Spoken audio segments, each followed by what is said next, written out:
Bacteria खुराक कैसे करते हैं। सबसे पहले न्यूट्रिशन का मफहूम समझें। न्यूट्रिशन का मतलब है searching, obtaining and utilising food. किसी भी जानदार का खुराक की तलाश करना, उसको हासिल करना और उसको इस्तेमाल करना। Searching, obtaining and utilization of food, this is called nutrition. तो nutrition one of the basic conditions of life. ज़िंदगी की जो कैरेक्टरिस्टिक्स हैं उनमें से एक न्यूट्रिशन है। तो बैक्टीरिया भी न्यूट्रिशन करेंगे क्योंकि ये लिविंग थिंग्स हैं। लेकिन इनमें न्यूट्रिशन के दो बड़े तरीके हैं। एक सिस्टम को कहा जाता है ऑटोट्रॉफिक मोड। तो बैक्टीरिया की एक बड़ी तादाद ऑटोट्रॉफ्स की है। और दूसरा मूड है हेटेरोट्रॉफ। और बैक्टीरिया का एक ग्रुप अपनी खुराक खुद नहीं बना सकता, रेडीमेड खुराक हासिल करता है। इसमें बात जगह लिखा हुआ मिलेगा कि दे यूज फूड्स या their carbon from other organisms. ये कार्बन का मसला नहीं है। खुराक जिसको कहा जाता है उसमें सारे बायो एलिमेंट्स हैं। ये बायो एलिमेंट्स, इसका मतलब ये होगा कि ऑटोट्रॉफ उनको कहते हैं जो बायो एलिमेंट्स को दुनिया से, माहौल से चुन के ला सकते हैं और अपनी ज़रूरत के मुताबिक उसको मोड़ सकें, वो ऑटोट्रॉफ हो। जो ऐसा ना कर सकें वो ऑटोट्रॉफ ऑर्गेनिक फॉर्म में हो तो वहाँ से हासिल करेंगे, उनको हेटेरोट्रॉफ कहेंगे। ऑटोट्रॉफिक बैक्टीरिया की भी दो अक़साम हैं। कुछ को कहा जाता है फोटोसिंथेटिक और कुछ को कहा जाता है कीमोसिंथेटिक।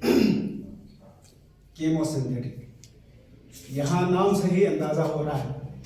ऑटोट्रॉफिक में फोटोसिंथेटिक वो हैं जो एनर्जी के सोर्स के तौर पर सनलाइट को इस्तेमाल करते हैं, जबकि कीमोसिंथेटिक वो हैं जो एनर्जी के सोर्स के तौर पर सनलाइट यूज़ नहीं करते बल्कि कहीं केमिकल से कोई एनर्जी हासिल करते हैं। इसी तरह हेटेरोट्रॉफ की भी दो अक़साम हैं। कुछ को हम पैरासाइट्स कहते हैं और कुछ को हम सेप्रोट्रॉफ्स कहते हैं। तो ये चार मूड्स ऑफ न्यूट्रिशन हुए बैक्टीरिया में।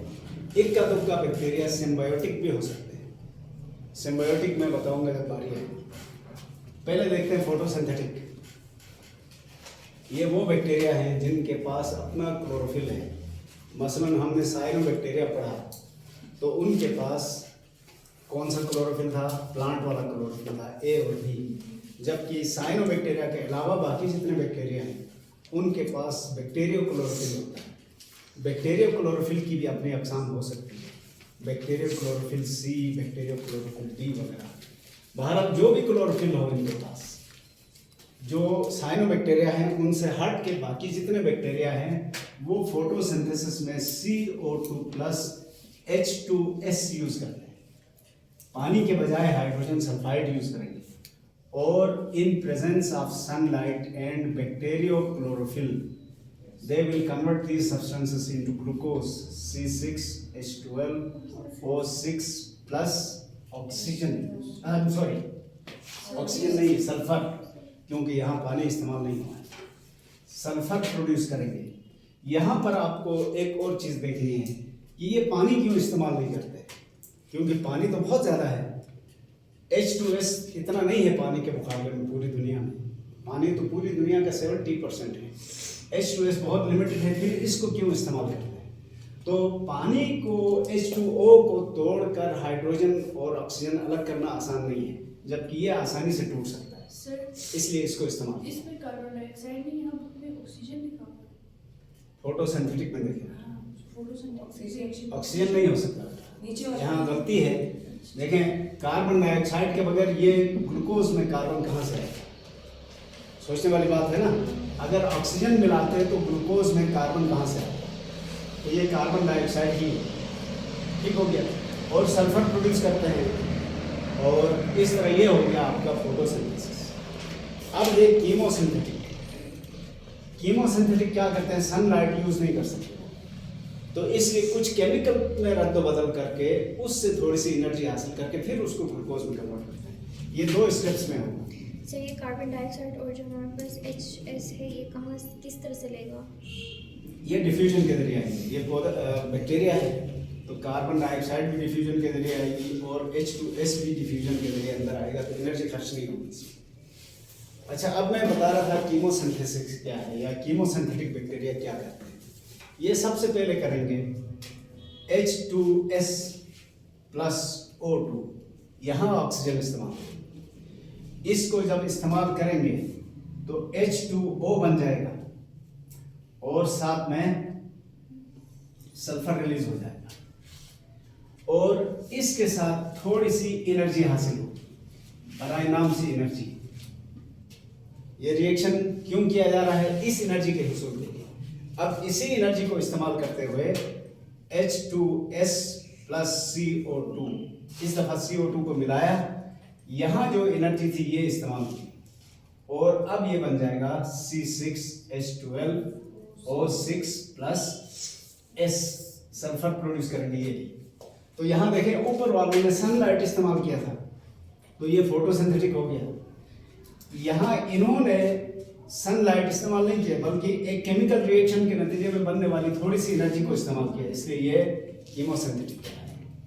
तो आपने ये स्टेप्स याद रखना है, H2S प्लस O, इसके बाद H2O plus sulphur plus energy, उसके बाद फिर उस एनर्जी को यूज करते हुए सल्फर, हाइड्रोजन सल्फाइड और कार्बन डाइऑक्साइड को रिएक्ट कराया तो ग्लूकोज प्लस सल्फर बना।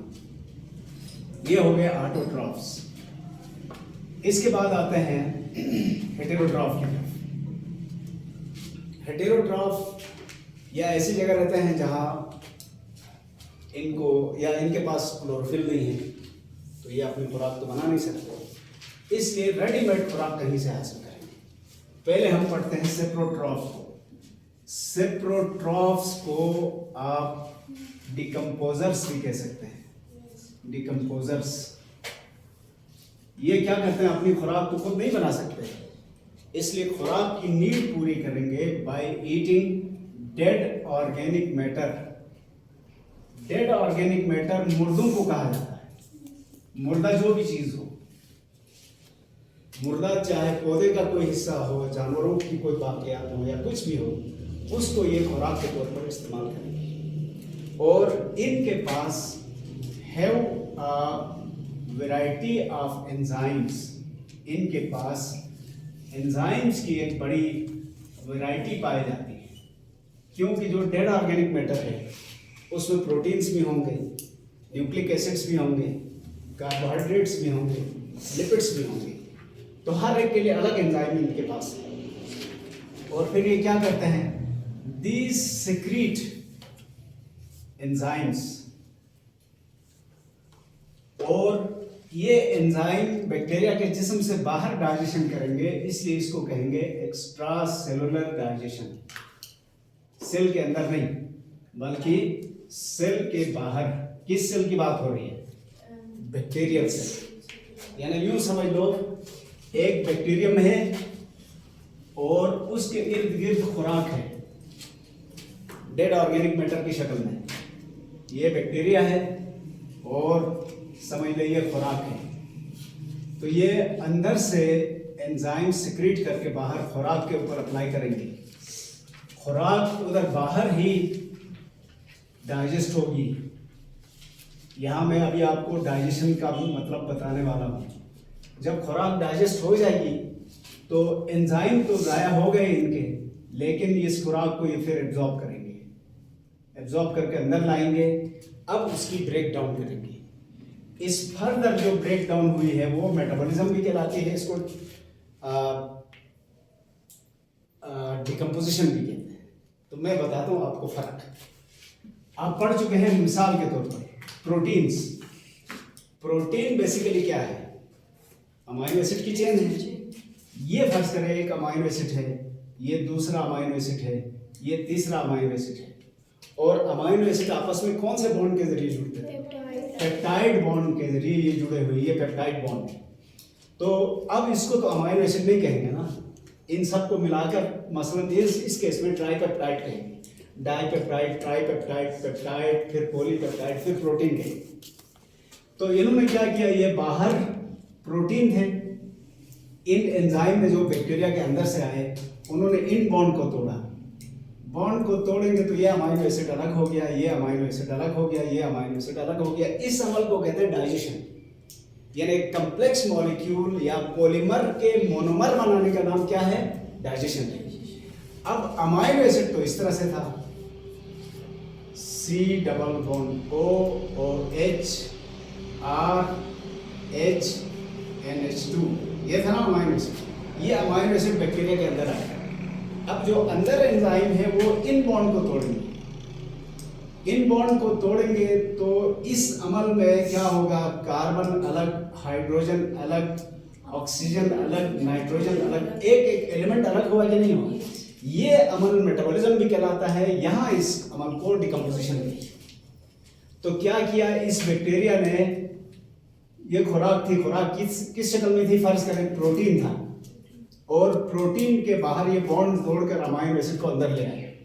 अंदर लाकर जब इसमें ये वाले बॉन्ड तोड़े गए, ये सारे बॉन्ड, तो इनको एनर्जी मिली। एनर्जी मिलने के बाद ये जो बायो एलिमेंट्स बने हैं इनको फिर ये बाहर रिलीज करेंगे। रिलीज करने का ये अमल रिसाइकलिंग भी कहलाता है। और वापस ये चले जाएंगे और इनको एनर्जी मिल गई इस सारे काम के नतीजे में। तो याद रखना, एनर्जी डाइजेशन से नहीं मिलती है। एनर्जी सेलुलर रेस्पिरेशन का हो, डिकम्पोजिशन का हो या मेटाबॉलिज्म का हो, इसके नतीजे में मिली है। जब ये बॉन्ड टूटे हैं, एलिमेंट और एलिमेंट्स के आपस में जो बॉन्ड थे वो टूटे हैं, तो फिर इनको एनर्जी मिली। ठीक हो गया बेटा? इस एनर्जी को यूज करेंगे और रिसाइकलिंग करेंगे। इस रिसाइकलिंग का एक बहुत बड़ा फायदा है, बल्कि दो फायदे हैं। पहला फायदा तो ये है कि जो मुर्दार थे या डेड ऑर्गेनिक मैटर था वो दुनिया से साफ हो गया। वरना दुनिया जरा सोचे, जब से जिंदगी वजूद में आई है अब तक कितने जानदार मरे होंगे। उन सब की लाशें दुनिया में भरी पड़ी होती तो दुनिया में जिंदों के लिए रहने की जगह नहीं थी। इन्होंने ब्रेक डाउन करके इनको साफ कर दिया माहौल को। दूसरा, इन एलिमेंट्स को रिसाइकिल किया। हमारी दुनिया में ये जो बायो एलिमेंट्स हैं या कोई भी एलिमेंट्स हैं, इनकी लिमिटेड क्वांटिटी मौजूद है, इसलिए इन्होंने रिलीज किया। तो अब कोई और ऑटोट्रॉफ इनको जोड़ के दोबारा ऑर्गेनिक मॉलिक्यूल में तब्दील करेगा। तो इन बैक्टीरिया ने, डिकम्पोजर्स ने खास तौर पर क्लीनिंग ऑफ द एनवायरनमेंट भी किया है और रिसाइकलिंग ऑफ बायो एलिमेंट्स भी किया है। अब हम आते हैं दूसरे ग्रोह की तरफ। मसलन इसमें सूडोमोनास है, नाइट्रोबैक्टर है, ये सारे डिकम्पोजर्स हैं। अब है पैरासाइट्स।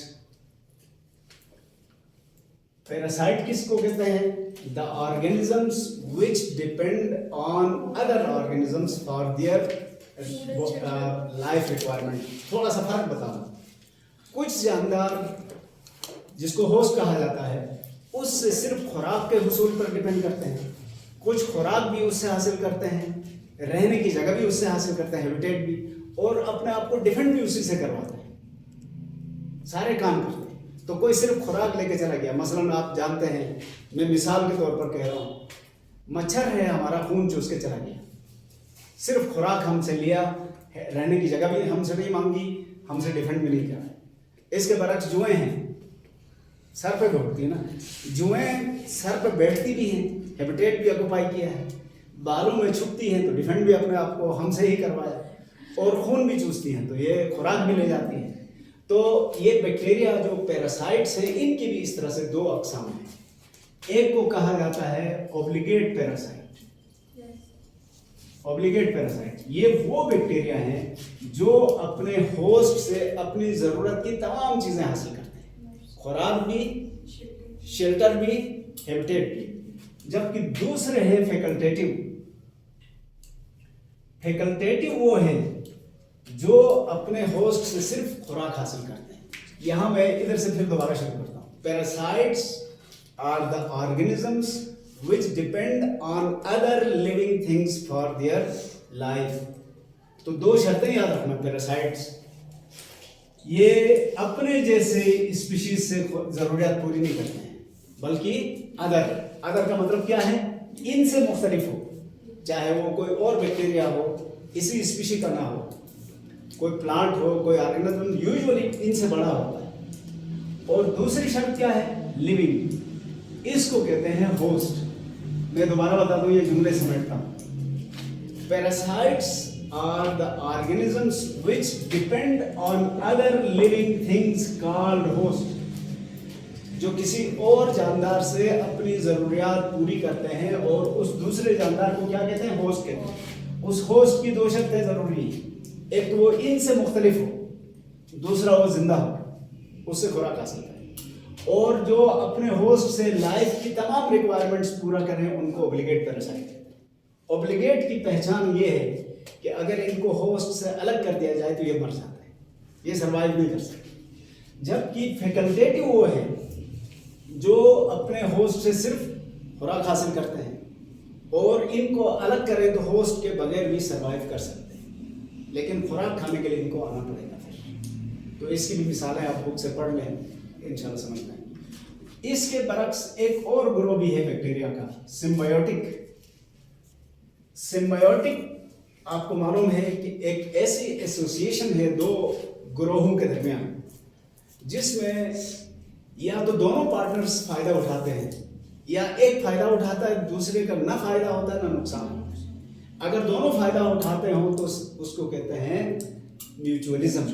अगर एक को फायदा हो, दूसरे को ना फायदा ना नुकसान हो तो कॉमनसेलिज्म। तो बहुत सारे बैक्टीरिया हैं जो हमारे जिस्म में भी रहते हैं, नेचुरल फ्लोरा उनको कहते हैं। ये हमारे जिस्म में रह के हमसे खुराक लेते हैं और बदले में कोई हमारे लिए विटामिन्स बनाता है, कोई हमारे अंदर वजूद को डिफेंड करता है, कोई डाइजेशन में हेल्प करता है, तो हमें भी कुछ देते हैं, उसके बदले हमसे भी कुछ लेते हैं। इनसे नुकसान नहीं होता किसी को। पैरासाइट का तो एक तरफा था ना, तो पैरासाइट का फायदा हो रहा था और उसका नुकसान हो रहा था। सिम्बायोटिक कंडीशन में कोई किसी को नुकसान नहीं पहुंचाता, बल्कि दोनों पार्टनर से एक दूसरे को फायदा पहुंचाते हैं। तो हमारे जो नेचुरल फ्लोरा नाम के बैक्टीरिया हैं वो सारे हमें भी फायदा पहुंचाते हैं, खुद भी उनको फायदा मिलता है। ठीक हो गया बेटा? ये था बैक्टीरिया में न्यूट्रिशन। अब एक छोटा सा टॉपिक है बीच में, ये आपके लिए असाइनमेंट है। सर फैकल्टेटिव समझ नहीं आया जी, फैकल्टेटिव समझ नहीं आया। फैकल्टेटिव समझ में नहीं आया। मैंने कहा कुछ बैक्टीरिया हैं जो हमारे जिस्म से या अपने होस्ट से सिर्फ खुराक हासिल करते हैं और बाकी कोई फैसिलिटी नहीं लेते। इसीलिए अगर इनको होस्ट से अलग किया जाए तो ये मरेंगे नहीं। जबकि ऑब्लिगेट वो हैं जो होस्ट से खुराक भी हासिल करते हैं, हैबिटेट भी हासिल करते हैं, अपना डिफेंस भी करवाते हैं। इसलिए उनको अलग करेंगे तो होस्ट से अलग करेंगे तो मर जाएंगे। ठीक हो गया? तो एक छोटा सा टॉपिक आपके लिए असाइनमेंट है, वो है comparison between cyanobacteria and other bacteria. Cyanobacteria और दूसरे बैक्टीरिया में क्या फ़र्क है ये कंपेयर करके आप देखेंगे। कल या नेक्स्ट वर्किंग डे में हम आपसे पूछ के समझ में आ गया तो आगे चलेंगे, अदरवाइज वो टॉपिक हम फिर दोबारा डिस्कस करेंगे। ठीक हो गया? अब आते हैं ग्रोथ की तरफ। ग्रोथ से आप क्या मुराद लेते हैं? ग्रोथ से मुराद क्या है?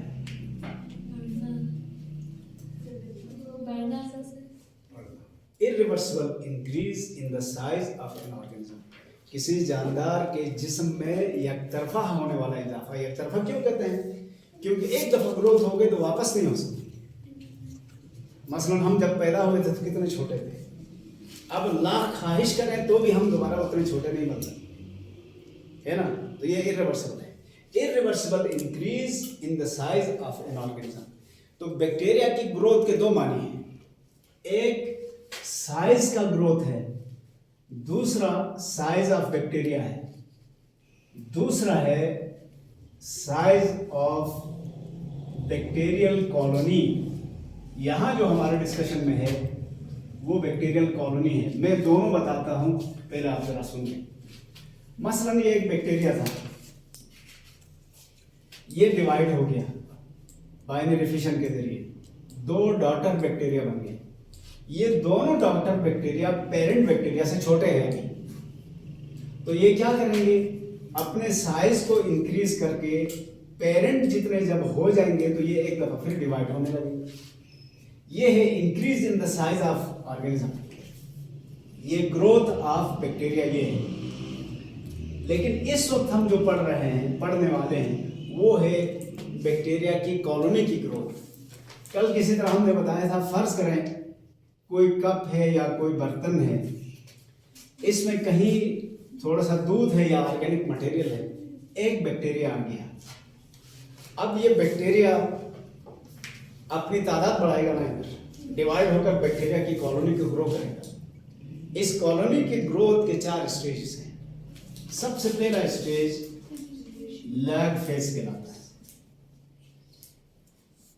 उसके बाद है लॉग फेज, उसके बाद है स्टेशनरी फेज, और सबसे आखिरी मरहला है death and decline phase. 4 phases हैं। लेकिन एक और नुक्ता हम पहले जहन में ताज़ा कर लें। हर जानदार जब पैदा होता है तो उसको मरना भी है। पैदा होने की तादाद को बर्थ रेट कहते हैं, मरने की जो शरह है उसको डेथ रेट कहते हैं। तो फर्ज करें सबसे पहले लॉग फेज है, LAG लॉग फेज। यहाँ पर आप समझ लें कि एक माहौल है, उधर एक या एक से ज़्यादा बैक्टीरिया आए हैं उस माहौल में। ये बैक्टीरिया का माहौल है, इसमें बैक्टीरिया आए हैं। लॉग फेज में क्या होगा, बज़ाहिर कोई इजाफा नजर नहीं आएगा। उसकी 2 बड़ी वजह है।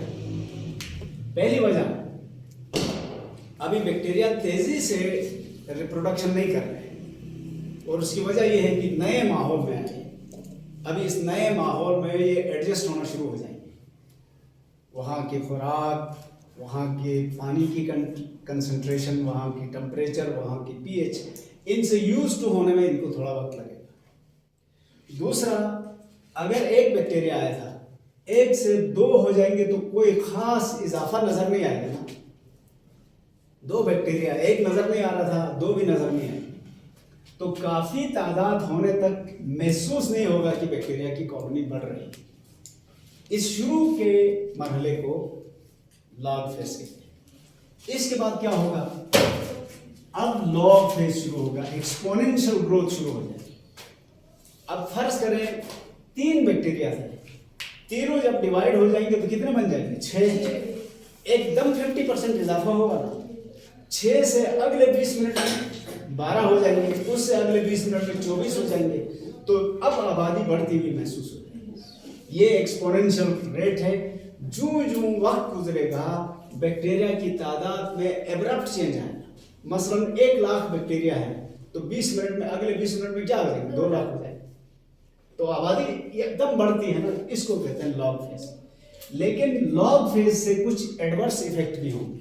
वो क्या होंगे, खुराक कम होना शुरू हो जाएगी, स्पेस का मसला पैदा हो जाएगा, वेस्ट इनके यहाँ ज़्यादा जमा हो जाएंगे, और pH भी हो सकता है तब्दील हो जाए। लिहाजा इससे अगला मरहला आएगा स्टेशनरी फेज। स्टेशनरी फेज में क्या हो रहा है, असल में death rate becomes equal to birth rate. जितने पैदा हो रहे थे उतने ही मर रहे हैं। इसलिए कॉलोनी के साइज में बज़ाहिर कोई इजाफा नहीं होगा, जितनी कॉलोनी है इतना है, लेकिन इसके इफेक्ट बड़े खतरनाक होंगे। कैसे, अब फर्ज करें 1 लाख बैक्टीरिया थे, 50,000 नए पैदा हुए, 50,000 मर गए, तो मरने वाले भी तो इसी माहौल में है। तो एक तरह से माहौल गंदा होना शुरू हुआ, स्पेस का मसला पैदा होना शुरू हुआ, और खुराक कम होना शुरू हो गई। लिहाजा आखिरी मरहला क्या आएगा, death and decline phase. Death and decline phase, इसमें हम कह सकते हैं कि डेथ रेट हाई हो गई है और बर्थ रेट वेरी लो हो गई, बहुत कम हो गई है, मरने वाले ज़्यादा। लिहाजा देखते देखते क्या होगा, कॉलोनी का साइज छोटा होना शुरू, और होते होते बिल्कुल हो सकता है ख़त्म हो जाए। अब इन्हीं बातों को हम ग्राफ में दिखाएंगे। तो ये y एक्सिस है, ये x एक्सिस है। शुरू में क्या हो रहा है, LAG लॉग फेज, बैक्टीरिया की तादाद तकरीबन कांस्टेंट है। इसके बाद लॉग फेज है, ये थोड़ी सी टेढ़ी लाइन दिखा रहे हैं, बिल्कुल सीधा नहीं दिखा रहे। टेढ़ी लाइन क्यों दिखा रहे हैं, बढ़ तो रही है लेकिन कुछ कम भी हो रहा है, मर भी रहे हैं। इसके बाद ये स्टेशनरी फेज है। स्टेशनरी फेज में क्या हुआ है, न तादाद आगे बढ़ रही है न घट के नीचे आ रही है, एक लेवल पे है। उसके बाद फिर डेथ एंड डिक्लाइन हो जाएगा और ये बिल्कुल खत्म हो जाएगा। ठीक हो गया। तो शुरू में क्या हुआ है, ये सीधी लाइन क्या दिखा रही है, जितनी आबादी है वो तकरीबन कांस्टेंट है। इस वक्त एक तो तादाद कम होने की वजह से महसूस नहीं हो रहा है कि आबादी बढ़ रही है, दूसरा अभी ये इस नए माहौल में एडजस्ट हो रहे हैं, तैयारी हो रही है। यहाँ से तेजी आ गई, डेथ रेट ये है थोड़ी बहुत। अगर बिल्कुल सिर्फ बर्थ रेट होती तो हम इसको सीधा दिखाते, सीधा नहीं दिखाए, थोड़ा टेढ़ा दिखाए, मतलब कुछ न कुछ मर रहे हैं लेकिन पैदा होने वालों की तादाद ज्यादा है, इसलिए आबादी बढ़ के ऊपर गई। यहाँ आकर क्या हुआ है, डेथ रेट और बर्थ रेट बराबर हो गए हैं, इसलिए स्टेशनरी हो गई, आबादी ना बढ़ रही है ना घट रही है, कांस्टेंट है। इसके बाद एकदम नीचे आ गया, तो अब क्या हुआ है, डेथ रेट बढ़ गई है, बर्थ रेट ना होने के बराबर हो गई, क्योंकि अब इस माहौल में वेस्ट भी ज्यादा जमा हो गया है, पानी कम होने लगा है, खुराक कम होने लगी है, और उन वेस्ट या लाशों की वजह से यहाँ स्पेस भी कम हो गया, तो मरने की रेशो बहुत ज़्यादा बढ़ गई। और इस तरह से बैक्टीरिया की आबादी जितनी तेज़ी से बढ़ी थी उतनी तेज़ी से कम भी हो जाएगी, और हो सकता है आखिर में सब के सब एंडोस्पोर बनाकर महफूज हो गए, महफूज हो जाएंगे तो फिर आबादी नहीं बढ़ेगी, क्योंकि वो डॉर्मेंट है, वो कोई एक्टिविटी शो नहीं कर रहे। ठीक हो गया बेटा।